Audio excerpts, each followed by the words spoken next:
বন্ধুরা, এইটা কোনো ফ্যান আর্ট বা সাধারণ এডিট না। স্ক্রিনে যেটা দেখছেন সেটা হলো পাবজি মোবাইল এবং অরিজিনাল নারুটো অ্যানিমেশন টিমের একসাথে তৈরি করা official poster. Just look at this guys. ডিজাইনটার ডিটেলস খেয়াল করুন। পাবজি মোবাইলের ডেভেলপাররা অরিজিনাল ক্রিয়েটরদের সাথে বসে এটা এঁকেছে, তাই এটি সম্পূর্ণ অফিসিয়াল সার্টিফাইড। তারা শুধু একটা লোগো বসিয়ে দেয়নি, দুইটা আলাদা দুনিয়াকে একদম নিখুঁতভাবে মিশিয়ে দিয়েছে। আর্ট স্টাইল হুবহু অরিজিনাল অ্যানিমের মতো। পাবজি ক্যারেক্টার আর নারুটো এইভাবে পাশাপাশি দেখার অন্যরকম এক অনুভূতি।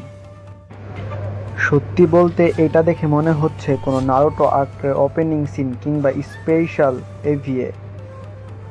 মনে হচ্ছে পাবজি মোবাইল আর নারুটো মিলে একসাথে একদম নতুন একটি অ্যানিমে সিরিজ শুরু করে দিল।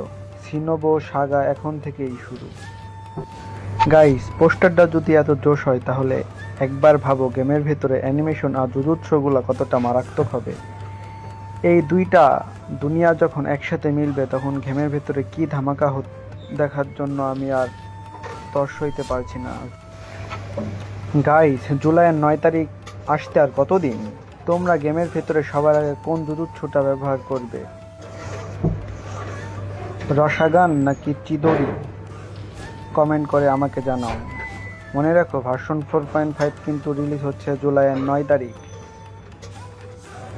গাইস, আজকের ভিডিও এই পর্যন্তই। ভালো থাকো, সুস্থ থাকো, আল্লাহ হাফেজ, আসসালামু আলাইকুম। আর সবাই পেজটিকে ফলো করে দিও।